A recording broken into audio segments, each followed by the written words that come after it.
ധ്യാനത്തിനായിട്ട് ഞാൻ ചിന്തിക്കുവാൻ ഉദ്ദേശിച്ച വേദഭാഗം വെളിപ്പാട് പുസ്തകം 21 അധ്യായം അതിൻ്റെ 5 വാക്യമാണ്.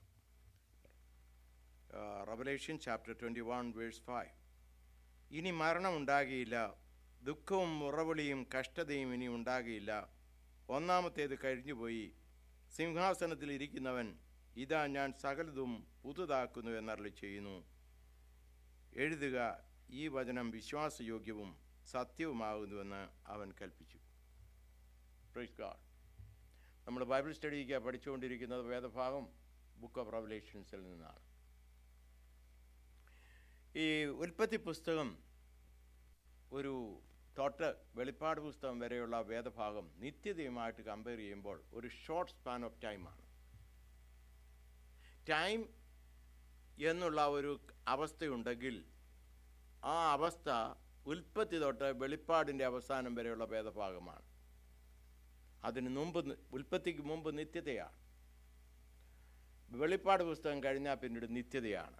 പിന്നെ കാലമല്ല, അത് കാലമില്ലാത്ത അവസ്ഥയാണ് എന്നുള്ളതാണ് നമ്മൾ മനസ്സിലാക്കേണ്ടത്. അതിനെയാണ് ദൈവം ആദിയും അന്തവും എന്ന് പറയുന്നത്. ഒരു സർക്കിളിന് ആദിയില്ല, അവസാനമില്ല. അതൊരു കണ്ടിന്യൂവൽ പ്രോസസ്സ് ആയിരിക്കുന്നത് പോലെ നിത്യത എന്ന് പറയുന്നത് ഒരു കണ്ടിന്യൂവൽ പ്രോസസ്സാണ്. അതിന് ആദിയും അവസാനമില്ലാത്ത ഒന്നാണ്. എന്നാൽ ഇവിടെ കർത്താവ് പറയുന്നു, ഇതാ സകലതും പുതുതാക്കുന്നു എന്നരുളി ചെയ്തിരിക്കുന്നു. സകലതും പുതുതാക്കുന്ന അവസ്ഥ നമുക്കറിയാം.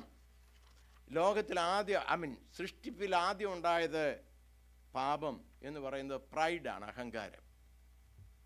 ലൂസിഫറിന് ഞാൻ എൻ്റെ സിംഹാസനം ദൈവത്തിൻ്റെ സിംഹാസനത്തോട് സമമാക്കും എന്ന് പറഞ്ഞ് ഭരണം ഏറ്റെടുക്കുവാനുള്ള, ആധിപത്യം ഏറ്റെടുക്കുവാനുള്ള വ്യഗ്രതയാണ് പാപത്തിൻ്റെ ആരംഭം അഥവാ സൃഷ്ടിപ്പിലുണ്ടായ ആദ്യത്തെ പാപം. സാത്താൻ ഡിക്ലെയർ ചെയ്യുകയാണ്, better is to reign in hell than serve in hell than serve in heaven. Better is to reign in hell than serve in heaven. നരകത്തിൽ ഭരിക്കുന്നതാണ് സ്വർഗത്തിൽ ദൈവത്തിൻ്റെ ദാസനായിരിക്കുന്നതിലും ഉത്തമമെന്നുള്ള ഗർവാണ്, അഹങ്കാരമാണ് ലൂസിഫറിനെ പാപം ചെയ്യുവാൻ പ്രേരിപ്പിച്ചതും അഹങ്കാരിയായി തീർന്ന് പാപത്തിന് വിധേയപ്പെടുവാനുള്ള കാരണമായി ഭവിച്ചതും. എന്നാൽ ദൈവം മനുഷ്യനായി വന്നുകൊണ്ട്, മനുഷ്യൻ ബലഹീനനാണ്, എന്നാൽ ഒരു മനുഷ്യനായി തന്നെ പിറന്നുകൊണ്ട് അഹങ്കാരത്തിന് പകരം ഹ്യൂമിലിറ്റി ഏറ്റെടുത്തുകൊണ്ട് തൻ്റെ ശിഷ്യന്മാരുടെ പാദം കഴുകുന്ന ഒരു ദാസനെ പോലെ ആയിക്കൊണ്ട് ദൈവത്തിൻ്റെ താഴ്മയും വിനയവും അവൻ്റെ ഹ്യൂമിലിറ്റിയെ വെളിപ്പെടുത്തുന്ന അവസ്ഥ കാൽവറി ക്രൂശിൽ വെളിപ്പെടുത്തിക്കൊണ്ട് ശത്രുവിൻ്റെ തത്വത്തെ യഥാർത്ഥമായി നശിപ്പിച്ചുകൊണ്ട്, അഥവാ അതിൻ്റെ മേൽ ജയമെടുത്തുകൊണ്ട് ജയഭേരി മുഴക്കുന്ന ഒരു വസ്തുതയാണ് വെളിപ്പാട് പുസ്തകത്തിൽ നമ്മൾ കാണുന്നത്. മനുഷ്യനെ പാപമില്ലാത്ത അവസ്ഥയിൽ, സകല അനുഭവങ്ങളുമുള്ള അവസ്ഥയിൽ, ദൈവ സാന്നിധ്യമുള്ള അവസ്ഥയിൽ ഏതനിലാക്കിയ മനുകുലം. എന്നാൽ അവനും പാപം ചെയ്തു, സാത്താൻ്റെ താല്പര്യത്തിന് വിധേയപ്പെട്ട്. എന്നാൽ കർത്താവ് അതുകൊണ്ട് തോൽവി സമ്മതിപ്പിക്കുന്നവനല്ല. തൻ്റെ രൂപത്തിലും സാദൃശ്യത്തിലും സൃഷ്ടിക്കപ്പെട്ട മനുഷ്യന് ഒരു വിജയം നേടിയെടുക്കുവാൻ തനിക്ക് തന്നെ കഴിവില്ലെങ്കിൽ ഞാൻ തന്നെ ഒരു മനുഷ്യനായിക്കൊണ്ട് മനുഷ്യനെ റെപ്രസെൻ്റ് ചെയ്തുകൊണ്ട് വിജയം വരിക്കും താഴ്മയിലൂടെ എന്ന് കാട്ടിക്കൊടുക്കുന്ന ഒരു പ്രബന്ധമാണ് ഉൽപ്പത്തി മുതൽ വെളിപ്പാട് വരെയുള്ള പുസ്തകങ്ങളിലൂടെ നാം മനസ്സിലാക്കുന്നത്. Praise God. 21 അധ്യായം വെളിപ്പാട് പുസ്തകത്തിൽ 5 വാക്യത്തിൽ നമ്മൾ കണ്ടത്, behold I make all things new. ഇതാ ഞാൻ സകലതും പുതുതാക്കുന്നു. പഴയത് കഴിഞ്ഞുപോയി, ഇതാ സകലതും പുതുതാക്കുന്നു എന്നവിടെ പറയുകയാണ്. ഒരു ദൈവവചനമെന്ന് പറയുന്നത് ഒരു മഹാകാവ്യമാണ്, ശോഭയുള്ള ഒരു പുസ്തകമാണ്. 1600 വർഷം കൊണ്ട് ഏതാണ്ട് 4 കോണ്ടിനെൻറ്റുകളിൽ ഇരുന്നു കൊണ്ട് 40ഓളം എഴുത്തുകാരാൽ എഴുതപ്പെട്ട ഒരു പുസ്തകം. 1600 വർഷങ്ങൾക്കുള്ളിൽ എഴുതപ്പെട്ട ഒരു പുസ്തകം. എങ്കിലും ഒന്നൊന്നിനോട് ചേർത്ത് വെച്ച് ഒരു മാല ശോഭിതമായിരിക്കുന്നത് പോലെ പൂക്കൾ കൊണ്ട് ഒരു മാലയുണ്ടാക്കിയാൽ അത് ഒന്നായി എങ്ങനെ ശോഭിക്കുന്നുവോ അതുപോലെ ഈ 1600 വർഷം കൊണ്ട് ഇടയന്മാരും കൃഷിക്കാരും രാജാക്കന്മാരും സാധാരണക്കാരും ഇങ്ങനെ വിവിധ രീതിയിലുള്ള അവസ്ഥയിലുള്ളവരെ കൊണ്ട് എഴുതിപ്പിച്ച പുസ്തകമെങ്കിലും അത് ഒരു പുസ്തകം പോലെ അതിൻ്റെ ആശയത്തിന് വ്യത്യാസമില്ലാതെ തെളിഞ്ഞു നിൽക്കുന്ന മനോഹാരിതയുള്ള ഒരു പുസ്തകമാണ് തിരുവചനം. Praise God. ഇതൊരു ദിവ്യമായ ഒരു അനുഗ്രഹീത പുസ്തകമാണ്. ഉൽപ്പത്തിയിൽ ആരംഭിച്ച് വെളിപ്പാടിൽ സമാപിക്കുന്ന ഒരു മനോഹരിത പുസ്തകം. ഹല്ലേലൂയ. ഉൽപ്പത്തിയിൽ നമ്മൾ കാണുന്നു മനുഷ്യനെ ദൈവം സൃഷ്ടിച്ചത് മഹത്വപൂർണനായിട്ടാണ്. എന്താണ് ഈ മഹത്വം? മഹത്വം എന്നുള്ളത് നമ്മൾ കഴിഞ്ഞ ദിവസങ്ങളിലൊക്കെ കണ്ടു. ദൈവത്തിൻ്റെ രൂപം, ദൈവത്തിൻ്റെ സാദൃശ്യം, ദൈവത്തിൻ്റെ രീതി ചിന്തിക്കുന്ന മനസ്സുള്ളതാണ് മഹത്വം എന്നതുകൊണ്ട് ഉദ്ദേശിക്കുന്നത്. ആ രീതിയിലുള്ളൊരവസ്ഥയിൽ ദൈവം മഹത്വപൂർണനായി മനുഷ്യനെ സൃഷ്ടിച്ചു. ഹല്ലേലൂയ. ദൈവവും മനുഷ്യനും തമ്മിലൊരു സജീവ ബന്ധമുണ്ടായിരുന്നു സൃഷ്ടിപ്പിൽ. സായം സന്ധ്യയിൽ അവനെ ആക്കി വെച്ച് ഏദൻ തോട്ടത്തിലേക്ക് ദൈവം കടന്നു വരികയും ആദമും അവയുമായി സമയം ചിലവഴിക്കുകയും ചെയ്യുന്ന ബന്ധമുള്ള ഒരു ജീവിതം. Price the Lord. എന്നാൽ ലൂസിഫർ നമ്മൾ പിശാച് എന്ന് പറയുന്ന ലൂസിഫർ ഒരു പാമ്പിൻ്റെ ഉള്ളിൽ കയറി അവയെ പരീക്ഷിക്കുന്നതായിട്ട് നമ്മൾ കാണുകയും അവൾ പാപത്തിന് വിധേയപ്പെടുന്നു. വഞ്ചനയാൽ തൻ്റെ ഭർത്താവായ ആദമിന് ആ ഫലം കൊണ്ടു കൊടുക്കുന്നു. അവനും അത് തിന്നുന്നു. അങ്ങനെ വീഴ്ചയും നഷ്ടവും ആദമിന് സംഭവിക്കുന്നു, അല്ലെങ്കിൽ ആദമ കുലത്തിന് സംഭവിക്കുന്നു. Price the Lord. എന്നാൽ നമ്മൾ വെളിപ്പാട് പുസ്തകത്തിൽ കാണുന്നത് ശ്രേഷ്ഠതയുടെ മഹാത്മ്യമാണ്. ഒരു ശ്രേഷ്ഠത വീണ്ടെടുപ്പിൻ്റെ മഹാത്മ്യമാണ്, അനുഭവമാണ്. പുനഃസ്ഥാപിതമായ ഏദനിൽ നഷ്ടപ്പെട്ടതിനെ പുനഃസ്ഥാപിക്കുന്ന ദൈവിക കാര്യപരിപാടിയാണ് നമ്മൾ വെളിപ്പാട് പുസ്തകത്തിൽ കാണുന്നത്. ഹല്ലേലൂയ. Praise the lord. നിത്യരാജത്വം സ്ഥാപിച്ചെടുക്കുന്ന ഒരു അനുഭവം നമ്മൾ വെളിപ്പാട് പുസ്തകത്തിൽ കാണുന്നു. ഹല്ലേലൂയ. ദൈവവുമായിട്ടുള്ള സജീവ ബന്ധം ഏദനിൽ ഉണ്ടായിരുന്നതിലുപരിയായി തിരിച്ചു കൊടുക്കുന്ന, അല്ലെ തിരിച്ച് പ്രാപിക്കുന്ന ഒരവസ്ഥയെ നമ്മൾ കാണുന്നു. ഹല്ലേലൂയ. ദൈവിക ബന്ധം മനുഷ്യന് നഷ്ടപ്പെട്ടത് വീണ്ടെടുക്കുന്ന പ്രക്രിയയാണ് വെളിപ്പാട് പുസ്തകത്തിൻ്റെ ചുരുക്കം.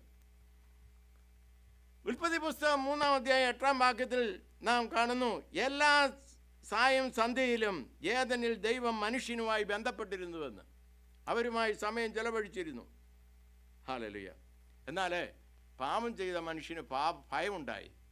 അവൻ മറഞ്ഞിരിക്കുകയാണ് മരത്തിൻ്റെ തണലിൽ, അല്ലെങ്കിൽ മരത്തിൻ്റെ ചുവട്ടിൽ, ദൈവം കാണാതെ ഇരിക്കുവാൻ. അവൻ്റെ മനസ്സാക്ഷി അവനെ കുറ്റപ്പെടുത്തി. ദൈവത്തിന് മഹത്വം, സ്തോത്രം. മനുഷ്യൻ ദൈവസന്നിധി വിട്ട് ഓടി ഒളിക്കുന്ന ഒരു അനുഭവം നമ്മൾ കാണുന്നു. എന്നാൽ അവന് മറഞ്ഞിരിക്കാൻ കഴിയത്തില്ല. സകലതും കാണുന്ന ദൈവത്തിൻ്റെ മുൻപിൽ അവന് മറഞ്ഞിരിക്കാൻ കഴിയില്ല. എന്നാൽ നമ്മളവിടെ കാണുന്നത് ദൈവ സാന്നിധ്യം നഷ്ടപ്പെട്ട മനുഷ്യൻ എങ്കിലും ദൈവം അവനെ കൈവിട്ട് കളയുന്നില്ല എന്നുള്ളതാണ് നമ്മൾ മനസ്സിലാക്കുന്നത്. ഹല്ലേലൂയ, സ്തോത്രം. കാരണം ദൈവം ഏദനിൽ മനുഷ്യന് നഷ്ടപ്പെട്ട ഏറ്റവും വലിയ കാര്യം, വലിയ മഹത്തേറിയ നഷ്ടം, അല്ലെ മഹത്തരമായി ഉണ്ടായിരുന്ന അവസ്ഥ നഷ്ടപ്പെട്ടത് ദൈവ സാന്നിധ്യമാണ്. ദൈവ സാന്നിധ്യത്തെ കവിഞ്ഞൊരു കാര്യം മനുഷ്യന് ലഭിക്കാനില്ല. ആ ദൈവ സാന്നിധ്യമാണ് ഏദനിൽ നിന്ന് മാറ്റപ്പെട്ട മനുഷ്യന് നഷ്ടപ്പെട്ടത്. സ്തോത്രം. ദൈവം ജീവനാണ്, ദൈവം പ്രകാശമാണ്, ദൈവമാണ് സകലത്തിൻ്റെ ആരംഭം, അവനാണ് വഴി. ആ ദൈവത്തെ നഷ്ടപ്പെട്ടവന് സകലതും നഷ്ടപ്പെടുന്നു എന്നുള്ള യാഥാർത്ഥ്യമാണ് നമ്മൾ ഗ്രഹിക്കുന്നത്. Price the Lord. എന്നാൽ ആ നഷ്ടപ്പെട്ട അവസ്ഥയെ, ഉൽപ്പത്തിയിൽ നഷ്ടപ്പെട്ട അവസ്ഥയെ ദൈവം വെളിപ്പാട് പുസ്തകത്തിലൂടെ വീണ്ടെടുക്കുന്നതായിട്ട് നമ്മൾ കാണുന്നു. ഈ വെളിപ്പാട് പുസ്തകം ഇല്ലെങ്കിൽ ഉൽപ്പത്തി വായിച്ചാൽ നമുക്കെല്ലാം മനസ്സിലാകണമെന്നില്ല. എന്തെല്ലാം മനുഷ്യന് നഷ്ടപ്പെട്ടോ അതെല്ലാം വീണ്ടും കിട്ടുന്ന അവസ്ഥയാണ് വെളിപ്പാട് പുസ്തകത്തിൽ നമ്മൾ കാണുന്നത്.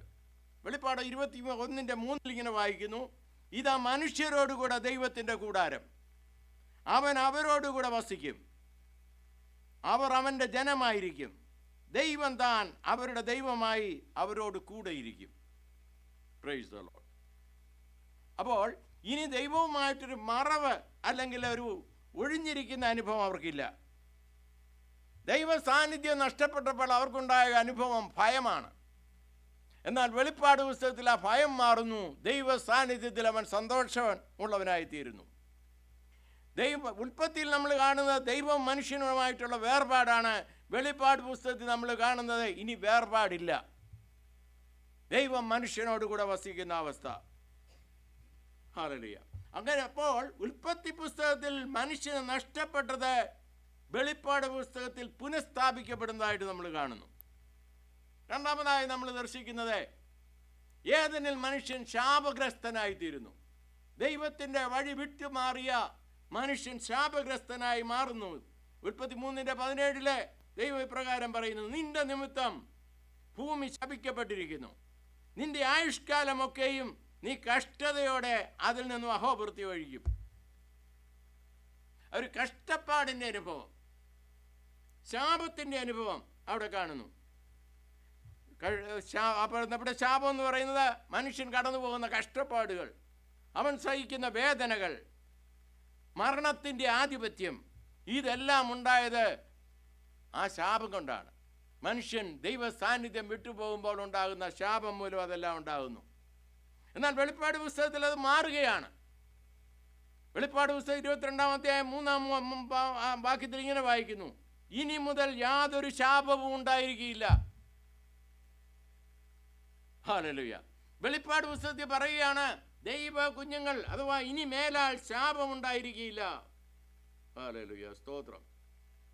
നമുക്കറിയാം ജീവവൃക്ഷത്തിൻ്റെ വഴി കാണാതിരിപ്പാൻ ഏദൻ തോട്ടത്തിൻ്റെ കിഴക്ക് കെരൂബുകളെ തിരിയുന്ന വാളുമായി ദൈവം ആക്കി വയ്ക്കുന്നു. മനുഷ്യന് no entry to garden of Eden.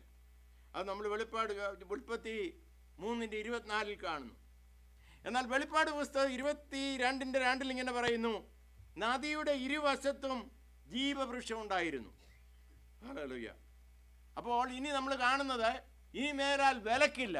ഈ ജീവവൃക്ഷത്തിൻ്റെ ഫലം തിന്നാതെ ഇരിക്കത്തക്കോണം ഒരു വിലക്കില്ല. വെളിപ്പാടിൽ അതാ കാണുന്നത്. ഇനി അവിടെ ഒരു കാവൽ മാലാഖ ആക്കുന്നില്ല ഈ മനുഷ്യൻ ജീവവൃക്ഷത്തിൻ്റെ ഫലം തിന്നാതെ ഇരിക്കത്തക്കവണ്ണം. എന്ന് മാത്രമല്ല യാതൊരു തടസ്സവും ദൈവ സാന്നിധ്യത്തോടെ മനുഷ്യന് ഇല്ലാത്ത ഒരു അവസ്ഥ ദൈവം ഉണ്ടാക്കി കൊടുക്കുന്നു. Price the lord. അപ്പോൾ ഉൽപ്പത്തിയിൽ നമ്മൾ കാണുന്നു മനുഷ്യന് കണ്ണീരും പ്രയാസവും ഉണ്ടാകുന്നു. നമ്മൾ ഉൽപ്പത്തി പുസ്തകം 3:16 കാണുന്നു, ദൈവം പറയുകയാണ്, നീ വേദനയോടെ മക്കളെ പ്രസവിക്കും, നീ കഠിന അധ്വാനം ചെയ്യേണ്ടി വരും, നിനക്ക് മരണം ഉണ്ടാകും, നീ പൊടിയാകുന്നു, നീ പൊടിയിലേക്ക് മടങ്ങിച്ചേരും എന്ന് ദൈവം പറയുന്നു. നിത്യമായി മനുഷ്യൻ ദൈവത്തോടൊപ്പം പാർക്കണമെന്ന് ദൈവം ആഗ്രഹിക്കുമ്പോൾ പാപം മൂലം മരണം ഈ ലോകത്തിലേക്ക് കടന്നുവെങ്കിൽ കർത്താവ് പറയുകയാണ് ഇനി മരണം ഉണ്ടാകത്തില്ല. ഹല്ലേലൂയ. വെളിപ്പാടിലതാ വാഗ്ദത്തം ചെയ്യുന്നത്. അവൻ അവരുടെ കണ്ണിൽ നിന്ന് കണ്ണുനീരെല്ലാം തുടച്ചു കളയും, ഇനി മരണമില്ല. Praise the lord. അപ്പം ദുഃഖവും കണ്ണീരും പ്രയാസവും എല്ലാം ശാപഗ്രസ്തരായ മനുഷ്യർക്ക് ലഭിച്ചെങ്കിൽ വെളിപ്പാട് പുസ്തകത്തിൽ കർത്താവ് പറയാണ് ഇനി മരണമില്ല, ഇനി ദുഃഖമില്ല, ഇനി വിലാപമില്ല. ഹല്ലേലൂയ. ഉൽപ്പത്തിയിലുണ്ടായ ആ ശാപവും ദുഃഖവും രോഗവും എല്ലാം കർത്താവായ യേശുക്രിസ്തു സമ്പൂർണ്ണമായി നിത്യതയോളം മാറ്റിക്കളയുന്ന ഒരു അനുഭവം നമ്മൾ വെളിപ്പാടിൽ കാണുന്നു. ഹല്ലേലൂയ. നമ്മൾ കാണുന്നു വെളിപ്പാട് ഉൽപ്പത്തി പുസ്തകം 1:3 നമ്മൾ വായിക്കുന്നു, ദൈവം കൽപ്പിക്കുകയാണ് വെളിച്ചം ഉണ്ടാകട്ടെ എന്ന് ദൈവം കൽപ്പിക്കുകയാണ്. അപ്പോൾ ദൈവത്തിൻ്റെ മഹത്വമാണ് വെളിച്ചം. Price the Lord. ഹല്ലേലൂയ. എന്നാൽ വെളിപ്പാട് പുസ്തകത്തിൽ ആ അന്ധകാരം മാറി പ്രഭാപൂരിതമാകുന്ന അവസ്ഥയെക്കുറിച്ച് ഇങ്ങനെ പറയുകയാണ്. വെളിപ്പാട് പുസ്തകം 22:5 വെളിച്ചമുണ്ട്. ഇങ്ങനെയാണ് പറയുന്നത്, അവർക്ക് സൂര്യൻ്റെയോ വിളക്കിൻ്റെയോ ആവശ്യമില്ല. കാരണം എന്താണ്? ദൈവം തന്നെയാണ് അവരുടെ വെളിച്ചം. Praise God. നിത്യതയിൽ പ്രകാശപൂരിതനായി നിവസിക്കുന്ന ദൈവത്തിൻ്റെ സാന്നിധ്യം മനുഷ്യരോടുകൂടെ ഉണ്ടാകുന്നതിനാൽ ഇനി ഒരു വിളക്കിൻ്റെയോ ഇനി ഒരു സൂര്യൻ്റെയോ നക്ഷത്രങ്ങളുടെയോ ചന്ദ്രൻ്റെയോ ആവശ്യമില്ലാത്തവണ്ണം ദൈവം തന്നെ അവരുടെ പ്രകാശമായി തീരുന്നതായിട്ട് നമ്മൾ കാണുന്നു. നമ്മൾ ഉൽപ്പത്തി പുസ്തകം 1:26 ദൈവം പറയുന്നുണ്ട്, നീ സർവ്വഭൂമിയിന്മേലും വാഴുക. സകല സൃഷ്ടിമേലും വാഴുവാനുള്ള ഒരു അധികാരം ദൈവം കൊടുത്തുകൊണ്ടാണ് ആദം ഹവ്വമാരെ ഏദനിലാക്കുന്നത്. എന്നാൽ അവൻ പാപം ചെയ്തതോടുകൂടി ആധിപത്യം അവന് നഷ്ടപ്പെട്ടു. ഹല്ലേലൂയ. ദൈവം അവനെ ആക്കിയത് ഭൂമിയുടെ പ്രഭുവായിരിക്കാൻ, തനിക്ക് പകരം രാജാവായിരിക്കാൻ ഈ ഭൂമിയിൽ ആക്കി വെച്ച മനുഷ്യൻ ആ അധികാരവും ആധിപത്യവും സാത്താൻ അടിയറ വെച്ചതോടുകൂടി അത് നഷ്ടപ്പെട്ടുവെങ്കിൽ നമ്മൾ വെളിപ്പാട് പുസ്തകം 22:5 വായിക്കുന്നു, അവർ അന്നേക്കും രാജാക്കന്മാരായി വാഴും. അപ്പോൾ ദൈവൻ രാജാവാണെങ്കിൽ ദൈവത്തോടുകൂടെ സഹരാജാക്കന്മാരായി വാഴുവാനുള്ള നഷ്ടപ്പെട്ട വാഴ്ചയും അധികാരവും തിരികെ ലഭിക്കുന്ന മനുഷ്യനെയാണ് നമ്മുടെ വെളിപ്പാട് പുസ്തകത്തിൽ കാണുന്നത്. എന്നാൽ കേവലം ഉൽപ്പത്തി പുസ്തകത്തിൽ നഷ്ടപ്പെട്ടതിനേക്കാൾ ഉപരിയായാണ് ദൈവം അവർക്ക് ഉദാനം നൽകാൻ പോകുന്നത്. Price the Lord. അതാണ് നമ്മുടെ പ്രത്യാശ. വിശ്വാസികളായ നമുക്കൊരു പ്രത്യാശയുണ്ട്. നമ്മൾ എൻകറേജ്ഡ് ആകുവാൻ നമുക്ക് വകയുണ്ട്. കാരണം ഏതെനിൽ മനുഷ്യൻ നഷ്ടപ്പെട്ടതിനെയെല്ലാം തിരികെ ലഭിക്കുന്ന ഒരവസ്ഥയിലേക്ക് ആക്കി തീർക്കുവാനാണ് ദൈവം നമ്മെ വിളിച്ച് വേർതിരിച്ചിരിക്കുന്നത്. നമ്മൾ ഉൽപ്പത്തിയിലൊരു ഏദൻ തോട്ടം കാണുന്നു, ദൈവ സാന്നിധ്യം ഉണ്ടായിരുന്നത്. എന്നാൽ വെളിപ്പാട് പുസ്തകത്തിൽ നമ്മൾ കാണുന്ന തോട്ടമൊക്കെ ഇവിടെ ഉണ്ടെങ്കിൽ തന്നെ നമ്മളൊരു വിശുദ്ധ നഗരമാണ് ദൈവം നമുക്ക് പാർക്കാനായിട്ട് അവിടെ ഒരുക്കുന്നത്. നമ്മളതിനെ പുത്തനാം യെരൂശലേം എന്നൊക്കെ പേര് പറയും. അങ്ങനെയുള്ള ഒരവസ്ഥയാണ് ദൈവം നമുക്ക് നൽകുന്നത്. ഉൽപ്പത്തിയിൽ ഒരു വീഴ്ച സംഭവിക്കുന്നുവെങ്കിൽ വെളിപ്പാടിൽ നമ്മൾ കാണുന്നത് വീഴ്ചയും തകർച്ചയുമല്ല, ഒരു വിജയമാണ് നമ്മൾ കാണുന്നത്. പാപത്തിൻ്റെ മേലുള്ള വിജയം, മരണത്തിൻ്റെ മേലുള്ള വിജയം, ശാപത്തിൽ നിന്നുള്ള ഉത്ഥാനം, ഒരു വിജയം നാം കാണുന്നു. Price the Lord. ഉൽപ്പത്തി പുസ്തകത്തിൽ നമ്മളൊരു നഷ്ടമാണ് കാണുന്നത്. ഏദൻ അവന് നഷ്ടപ്പെടുന്നു, ദൈവ സാന്നിധ്യം അവന് നഷ്ടപ്പെടുന്നുവെങ്കിൽ പൂർണ്ണതയുള്ള ഒരവസ്ഥ വെളിപ്പാട് പുസ്തകത്തിൽ നമ്മൾ കാണുന്നു. മനുഷ്യൻ നിത്യജീവനുള്ളവനായി ദൈവത്തോടുകൂടെ പാർക്കുന്ന അനുഭവം. അതിനെ കണ്ടുകൊണ്ട് റോമാലേഖനം 5:20 പൗലോസ് അപ്പോസ്തലൻ പറയുന്നത് ഇങ്ങനെയാണ്, പാപം പെരുകിയിടത്ത് കൃപ അധികമായി പെരുകി. ഹല്ലേലൂയ. പാപം പെരുകിയ ലോകത്ത് ദൈവം തൻ്റെ കൃപ കാൽവറി ക്രൂശിലൂടെ പെരുക്കി എന്നുള്ള അവസ്ഥയാണ് നമ്മൾ കാണുന്നത്. Price the Lord. ഹല്ലേലൂയ. തിരുവചനം അവസാനിപ്പിക്കുന്ന, വെളിപ്പാട് പുസ്തകത്തിലൂടെ അവസാനിപ്പിക്കുന്ന ഒരു തോൽവിയല്ല കാണിക്കുന്നത്, മറിച്ച് വിജയത്തിൻ്റെ ഉയർച്ചയുടെ ഒരു അനുഭവം നമ്മളവിടെ കാണുന്നു. ഹല്ലേലൂയ. നമ്മളിവിടെ എവിടെയാണ്? നമ്മൾ ഈ കഥയുടെ ഏറെക്കുറെ നടുഭാഗത്തേക്ക് വന്നിരിക്കുകയാണ്. നിത്യതയുടെയും നടുഭാഗത്തേക്ക് വന്നിരിക്കുകയാണ്. ഹല്ലേലൂയ.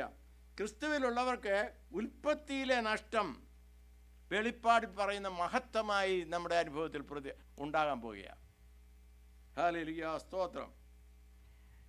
ഈ ജോൺ മിൽട്ടൺ എന്ന് പറയുന്ന ഒരു വലിയ ഗ്രന്ഥകാരൻ ഇംഗ്ലീഷ് സാഹിത്യത്തിലുണ്ട്. അദ്ദേഹം ഒരു രക്ഷിക്കപ്പെട്ട ദൈവമകനായിരുന്നു. അദ്ദേഹം ഈ ആശയത്തെ ഉൾക്കൊണ്ടുകൊണ്ട് ഒരു പുസ്തകം എഴുതിയിട്ടുണ്ട്. അതിൻ്റെ പേരാണ് പാരഡൈസ് ലോസ്റ്റ് പാരഡൈസ് റീഗെയിൻഡ്. അതിൽ അദ്ദേഹം പറയുന്നത് ഇങ്ങനെയൊക്കെയാണ്, മനുഷ്യനെ പരീക്ഷിക്കുവാൻ പിശാച് ഏദനിൽ തുടങ്ങി ഇന്നും തുടരുകയാണ്. ആ തുടർമാനമായിട്ടുള്ള പ്രക്രിയയിൽ അവൻ മനുഷ്യരൂപം ധരിച്ചു വന്ന യേശുവിൻ്റെ അടുത്തും കടന്നു വന്നതായിട്ട് നമ്മൾ കാണുന്നു. പിശാച് എപ്പോഴും പരീക്ഷിക്കുന്നവനാണ്, മനുഷ്യനെ തോൽപ്പിക്കുവാൻ ശ്രമിക്കുന്നവനാണ്. ഏദനിൽ അവൻ കൊണ്ടുവന്നത് ഒരു ആപ്പിളാണ്, അല്ലെ ഭക്ഷണമാണെങ്കിൽ യേശുവിൻ്റെ അടുക്കൽ വന്നത് അവൻ ബ്രെഡിൻ്റെ രൂപത്തിലാണ്. നീ കല്ലുകൾ അപ്പമാകാൻ കൽപ്പിക്കുക. അതുപോലെ രണ്ടാമതായിട്ട് കൊണ്ടുവന്ന ആശയം ഒരു പവർ. നീ മനുഷ്യൻ പവർ നഷ്ടപ്പെട്ടില്ലേ, നീ തിന്നുന്ന നാളിൽ നീ ദൈവത്തെ പോലെയാകും, പവറുണ്ടാകും. അപ്പോൾ അവൻ ഭൂമിയിലുള്ള സകല രാജ്യത്വങ്ങളെയും കാണിച്ചുകൊണ്ട് പറയുകയാണ്, നീ എന്നെ ഒന്ന് വീണ് നമസ്കരിച്ചാൽ എന്തുണ്ടാകും? ഇതെല്ലാം നിനക്ക് തന്നേക്കാം, നിനക്കൊരു കിങ്ഡം ലഭിക്കുന്നു, ലോകരാജ്യങ്ങളൊക്കെ നിന്റെ കൈക്ക് ഞാൻ കൊണ്ടുതരാം. ഹല്ലേലൂയ. മൂന്നാമതായിട്ടുള്ളത് ഗ്ലോറി അല്ലെങ്കിൽ സെൽഫ് എക്സോൾട്ടേഷൻ. തിന്നുന്ന നാളിൽ നീ ദൈവത്തെ പോലെയാവും. പക്ഷെ ഇതുവല്ലോ മനുഷ്യന് കിട്ടിയോ? ഇവൻ പരീക്ഷ കൊണ്ടുവന്നിട്ട് അവൻ കൊണ്ടുവന്നത് അതിൻ്റെ ഫലമായി മനുഷ്യൻ നഗ്നനെന്ന് ബോധം വന്നപ്പോൾ അവന് ഷെയിമുണ്ടായി. അതാണ് തോൽക്കുന്നവന് ലഭിക്കുന്നത്. 2, അവൻ ദൈവത്തിങ്കൽ നിന്ന് അകന്നു, സെപ്പറേഷൻ ഫ്രം ദ ലോർഡ്. മൂന്നാമതായിട്ട് death entered into the world, മരണം ഭൂമിയിലേക്ക് കടന്നു. എന്നാൽ ഈ പരീക്ഷകളിലെല്ലാം ആദം തോറ്റുപോയെങ്കിലും മനുഷ്യനായി വന്ന യേശു ക്രിസ്തു ജയിക്കുന്നതായിട്ട് നമ്മൾ കാണുന്നു. പാരഡൈസ് ലോസ്റ്റ് ടു പാരഡൈസ് റീഗെയിൻഡില് ജോൺ മിൽട്ടൺ പറയുന്ന ചില കാര്യങ്ങളുണ്ട്. ഹല്ലേലൂയ. ആദമിൻ്റെ അടുക്കൽ പിശാച് കൊണ്ടുവന്നത് അവനെ ഡിസൊബീഡിയൻ്റ് ആക്കാനായിട്ടാണ്, ദൈവിക കൽപ്പനകളെ ഡിസൊബേ ചെയ്യിക്കാനാണ്. എന്നാൽ നമ്മൾ എഫേസ്യ ലേഖനത്തിൽ കാണുന്നു, തേജസ്സിൽ വസിച്ചവൻ ആ മഹത്വത്തെ വിട്ട് ഭൂമിയിലേക്ക് വന്നത് തന്നെ താഴ്മയാണ്. ഇതാ നിന്റെ ഇഷ്ടം ചെയ്യുവാൻ ഞാൻ വരുന്നു, നീ എനിക്കൊരു ശരീരം ഒരുക്കിയിരിക്കുന്നു എന്ന് പറഞ്ഞുകൊണ്ട് മനുഷ്യരൂപത്തിൽ കടന്നു വരുന്ന യേശുവിൻ്റെ ഒബീഡിയൻസ് നമ്മൾ തിരുവചനത്തിൽ ദർശിക്കുന്നു. ഹല്ലേലൂയ, സ്തോത്രം. അതുപോലെ പിശാച് കൊണ്ടുവരുന്നത് പ്രൈഡാണ്. ദൈവം പറയുന്നതെന്ന് എനിക്ക് കേൾക്കണ്ട, എനിക്ക് എൻ്റെ ഇഷ്ടം പോലെ ചെയ്യണം. എന്നാൽ കർത്താവായ യേശു ക്രിസ്തു ഹ്യൂമിലിറ്റി ധരിച്ചു, തൻ്റെ ശിഷ്യന്മാരുടെ പാദം കഴുകി തൻ്റെ വിനയത്തെയും താഴ്മയോടെ പ്രകടമാക്കുന്നു. ഏതൻ ആദമവർക്ക് പാപഫലമായി നഷ്ടപ്പെടുന്നു. എന്നാൽ നമ്മൾ രക്ഷിക്കപ്പെടുന്നതിലൂടെ നമുക്ക് റിസ്റ്റോറേഷൻ സംഭവിക്കുകയാണ്. ഒരു പുനർജീവിതം പുനഃസ്ഥാപിക്കപ്പെടുന്നു മനുഷ്യരാശിക്ക്. ഹല്ലേലൂയ. നമ്മൾ ഏതെനിൽ കാണുന്നത് ഫോൾ ഓഫ് മേൻ, മനുഷ്യരാശിയുടെ വീഴ്ചയും താഴ്ചയും കാണുന്നെങ്കിൽ വെളിപ്പാട് പുസ്തകത്തിൽ നമ്മൾ കാണുന്നത് വിജയഘോഷമാണ്. Hallelujah, praise the lord. അപ്പോൾ ഈ കൺക്ലൂഷനായിട്ട് മിൽട്ടൺ പറയുന്നത് എങ്ങനെയാണ്? What Adam lost through disobedience, Christ regain through his obedience. Hallelujah. ദൈവത്തോട് ദൈവം കൽപ്പിച്ച കൽപ്പന അനുസരിക്കാതെ ഇരിക്കുന്നതിലൂടെ, ഡിസൊബീഡിയൻസിലൂടെ ആദമിന് നഷ്ടപ്പെട്ടതിനെ സകലത്തെയും കർത്താവായ യേശു ക്രിസ്തു തൻ്റെ അനുസരണത്തിലൂടെ വീണ്ടെടുക്കുന്നു എന്നുള്ള യാഥാർത്ഥ്യമാണ് നമ്മളിവിടെ കാണുന്നത്. Price the Lord. ഹല്ലേലൂയ, സ്തോത്രം. അതിനെ കണ്ടുകൊണ്ട് റോമാലേഖനം 5-ാം അധ്യായത്തിൽ അതിൻ്റെ 19-ാം വാക്യത്തിൽ പൗലോസ് പറയുന്നത് ഇങ്ങനെയാണ്: ഏകന്റെ ലംഘനത്താൽ സകല മനുഷ്യർക്കും ശിക്ഷാവധി വന്നതുപോലെ ഏകന്റെ നീതിയാൽ സകല മനുഷ്യർക്കും ജീവകരണമായ നീതീകരണവും വന്നു. ഏകന്റെ ലംഘനത്താൽ, ആദമിൻ്റെ ലംഘനത്താൽ സകല മനുഷ്യർക്കും ശിക്ഷാവധി വന്നു എങ്കിൽ, ഹല്ലേലൂയ, പൗലോസ് അപ്പോസ്തലൻ സ്പഷ്ടമായി പറയുന്നു, ഏകന്റെ നീതിയാൽ, കർത്താവായ ക്രിസ്തയേശുവിൻ്റെ നീതിയാൽ സകല മനുഷ്യർക്കും ജീവകാരണമായ നീതീകരണവും വന്നു. Price the Lord. ഇതാണ് വെളിപ്പാട് പുസ്തകത്തിലും ഉൽപ്പത്തി പുസ്തകത്തിലും തമ്മിൽ കമ്പയർ ചെയ്യുമ്പോൾ നമുക്ക് ഗ്രഹിക്കുന്ന അർത്ഥം മനസ്സിലാക്കുന്നത്.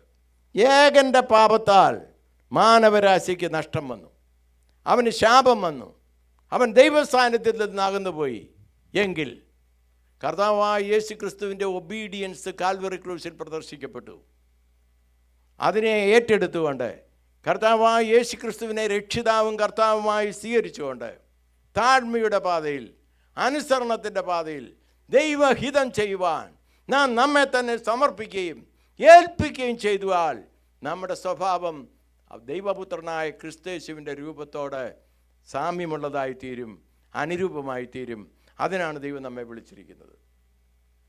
തൻ്റെ പുത്രൻ്റെ സ്വഭാവത്തോട് നമ്മുടെ സ്വഭാവത്തെ അനുരൂപമാക്കാൻ, ദൈവിക സ്നേഹം പ്രദർശിപ്പിച്ച യേശുവിൻ്റെ സ്വഭാവത്തോടെ നമ്മുടെ സ്വഭാവത്തെ അനുരൂപമാക്കാനാണ് കർത്താവായ യേശു ക്രിസ്തു കാൽവറിയിൽ യാഗമായി തീർന്നത്. സാത്താൻ്റെ തലയെ തകർക്കുന്നത് കാൽവറി ക്രൂശിലാണ്. ജോൺ മിൽട്ടൺ അതേക്കുറിച്ച് വളരെ ശക്തമായ രീതിയിൽ പിശാചിനെ പരിഹസിച്ചുകൊണ്ട് എഴുതുന്നുണ്ട്. അതിപ്രകാരമാണ്: യേശു ക്രിസ്തു കാൽവറി ക്രൂശിൽ തകർക്കപ്പെട്ടത് സാത്താന് സന്തോഷമായി. അവൻ വിചാരിച്ചു യേശു അവസാനിച്ചു, ക്രിസ്തുവിൻ്റെ കഥ കഴിഞ്ഞു എന്നവൻ ചിന്തിച്ചു. അവൻ ആഘോഷം നടത്തുകയാണ് നരകത്തിൽ. തൻ്റെ പിശാചുക്കളെ എല്ലാം വിളിച്ചുകൊണ്ട് അവൻ പറയുകയാണ്, നമ്മുടെ ശത്രുവായ യേശു തോറ്റു, അവൻ്റെ ചരമം, അവൻ്റെ മരണം, അവൻ്റെ അവസാനമുണ്ടായിരിക്കുന്നു, നമുക്ക് ആഹ്ലാദിക്കാം, നമുക്ക് വിജയിഘോഷം മുഴക്കാം എന്ന് പറഞ്ഞുകൊണ്ട് അവൻ പിശാചുക്കളുടെ ലോകത്തിൽ ആഘോഷം മുഴക്കിക്കൊണ്ടിരിക്കുമ്പോഴാണ് യേശു ക്രിസ്തു ക്രൂശിൽ മരിച്ചിട്ട് ആ പാതാള ലോകത്തിലേക്ക് കടന്നു ചെല്ലുന്നത്. പിശാചുക്കളുടെ ലോകത്തിലേക്ക്, സാത്താൻ്റെ ലോകത്തിലേക്ക് കടന്നു ചെല്ലുകയാണ്. അവൻ്റെ തലയെ തകർക്കുകയാണ്. ക്രൂശ് പിശാചിൻ്റെ തലയെ തകർത്ത അവസ്ഥയാണ്. ഹല്ലേലൂയ. മനുഷ്യർ നോക്കുമ്പോൾ, പിശാച് നോക്കുമ്പോൾ കണ്ടത് യേശു തകർക്കപ്പെടുന്നവനായിട്ടാണെങ്കിൽ യേശുവിനെ മരണത്തിന് ഒതുക്കി വെക്കാൻ കഴിയില്ല. അവൻ ജീവന്റെ ദാതാവാകിയാൽ അവൻ്റെ ജീവനെ കൊടുക്കുന്നുവെങ്കിലും അതിനെ ഏറ്റെടുക്കുവാൻ അധികാരമുള്ളവനായിട്ടാണ് ദൈവം അവനെ ഭൂമിയിലേക്ക് അയച്ചത്. അവൻ ജീവന്റെ ഉറവാണ്. ഹല്ലേലൂയ, സ്തോത്രം. എന്നാൽ മനുഷ്യൻ്റെ പാപത്തെ ഏറ്റെടുത്തുകൊണ്ട് എനിക്കും നിങ്ങൾക്ക് ഓരോരുത്തർക്കും പകരമായി കർത്താവായ യേശു ക്രിസ്തു കാൽവറിയിൽ തകർക്കപ്പെട്ടത് സാത്താൻ്റെ തല തകർക്കാനായിട്ടാണ്. ജയഘോഷം മുഴക്കിക്കൊണ്ടിരുന്ന പിശാചുക്കളുടെ നടുവിലേക്ക് പാരഡൈസ് ലോസ്റ്റിലെ ബൈബിളിൽ പറഞ്ഞിട്ടില്ലെങ്കിലും അതിനെ കാവ്യാത്മ്യമായ രീതിയിൽ മിൽറ്റൻ പ്രസ്താവിക്കുന്നത് എങ്ങനെയാണ്? യേശു നരകത്തിലേക്ക് കടന്നു ചെന്നു, പിശാചിൻ്റെ തലയെ തകർത്തു. അവൻ കീപ്പ് ചെയ്തിരുന്ന താക്കോലുകൾ പിടിച്ചു വാങ്ങി. മരണത്തിൻ്റെ താക്കോൽ കർത്താവ് കരസ്ഥമാക്കി. മരണത്തിൻ്റെ മേൽ, പാതാളത്തിൻ്റെ മേൽ, പിശാചിൻ്റെ മേൽ യേശു ക്രിസ്തു ജയാളിതനായി മുന്നേറുകയും മരണത്തെ ജയിച്ചുകൊണ്ട് മൂന്നാം നാൾ ഉയർത്തെഴുന്നേൽക്കിട്ടതിലൂടെ ദൈവത്തിൻ്റെ മഹത്വത്തെ വീണ്ടും വെളിപ്പെടുത്തുകയും ചെയ്തു. ഈ ഉയർത്തെഴുന്നേറ്റ യേശുവിൻ്റെ സാന്നിധ്യമാണ് വീണ്ടെടുക്കപ്പെട്ട ദൈവമക്കളിൽ നിവസിക്കുന്നത്. ഈ ഉയർത്തെഴുന്നേറ്റ യേശുവിൻ്റെ ആത്മാവാണ് ദൈവപൈതങ്ങളെ നിങ്ങളിൽ വസിക്കുന്നത്. ഈ ലോകത്തിൽ ജയാളികളായി ജീവിപ്പാൻ ദൈവം നമ്മെക്കുറിച്ച് ആഗ്രഹിക്കുന്നു. പരാജയത്തിൻ്റെ ഭീതിയോടോ തോൽവിയുടെ ചിന്തയോടെയോ അല്ല, ജയാളികളായി മുന്നേറുവാൻ ദൈവം നമ്മെക്കുറിച്ച് ആഗ്രഹിക്കുന്നു. വെറുതെ അല്ല കർത്താവ് നമ്മെ വേർതിരിച്ചിരിക്കുന്നത്. തിരുവചനം ഇപ്രകാരം പറയുന്നു, യേശു ക്രിസ്തുവിനെ മരിച്ചവരിൽ നിന്ന് ഉയർപ്പിച്ച പുനരുത്ഥാനത്തിൻ്റെ വ്യാപാര ശക്തി നമ്മിൽ നിവസിക്കുന്നു. അതാണ് പരിശുദ്ധാത്മാവ്. യേശു ക്രിസ്തുവിനെ മരിച്ചവരിൽ നിന്ന് ഉയർപ്പിച്ച ആ പുനരുത്ഥാനത്തിൻ്റെ വ്യാപാര ശക്തിക്ക് നമ്മെ വിശുദ്ധിയിൽ ജീവിപ്പാൻ, നിഷ്കളങ്കതയിൽ ജീവിപ്പാൻ, നിർമ്മലതയിൽ ജീവിപ്പാൻ ബലം തരുന്നതാണ്. നമ്മുടെ സ്വന്തം കഴിവ് കൊണ്ട് അത് കഴിയത്തില്ല. നമ്മുടെ സ്വന്തം കഴിവ് കൊണ്ട് നമുക്കൊന്നും സാധിക്കുകയില്ല ലോകത്തിൽ. അതുകൊണ്ടാണ് കർത്താവ് പറഞ്ഞത്, എന്നെ പിരിഞ്ഞ് നിങ്ങൾക്കൊന്നും ചെയ്യാൻ കഴിയുകയില്ല. അങ്ങനെ സകലതും നഷ്ടപ്പെട്ട് നഗ്നനായി വൃക്ഷത്തിൻ്റെ മറവിൽ മറഞ്ഞിരുന്ന മനുഷ്യനെ തേജസ്സുള്ളവനാക്കി രൂപാന്തരപ്പെടുത്തുന്ന പ്രക്രിയയാണ് തിരുവചനത്തിലൂടെ നാം കാണുന്നത്. കാൽവറി ക്രൂശിൽ അതിനുവേണ്ടിയാണ് അവസാനത്തള്ളി രക്തം വരെ ഊറ്റിത്തന്ന് കർത്താവ് യാഗമായി ഭവിച്ചത്. വെറുതെയല്ല. എന്നെ കേൾക്കുന്ന ഓരോരുത്തരുമേ ഈ കർത്താവായ യേശു ക്രിസ്തുവിനെ ഹൃദയത്തിൻ്റെ രാജാവും നമ്മുടെ ജീവിതത്തിൻ്റെ രക്ഷിതാവുമായി സ്വീകരിച്ചുകൊണ്ട് അനുഗ്രഹിക്കപ്പെട്ട രീതിയിൽ വിജയപൂർവ്വം ക്രിസ്ത്യ യാത്ര നമുക്ക് മുന്നേറാം. ദൈവം നമ്മെ ഓരോരുത്തരെയും അനുഗ്രഹിക്കട്ടെ, സഹായിക്കട്ടെ. May God bless you all.